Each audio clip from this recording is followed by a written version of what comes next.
بعضی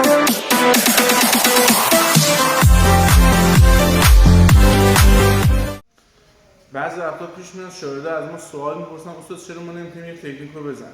به خاطر اینکه این تکنیک تمرین نشده، فقط دیدی یاد گرفتی ولی تو بدن جا نیفتاده که بتونی کلاس اجرا کنی.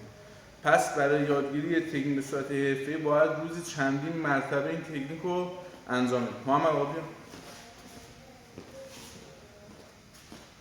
تکرار کردن تمرین خیلی مهمه. من میرم تو بدن حریف برمیگردم، میرم تو بدن حریف برمیگردم به این حالت. جلسه 100 بار 200 بار این حرکت رو انجام میدم.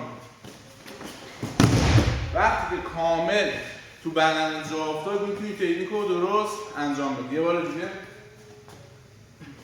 میرم تو بدن حریف،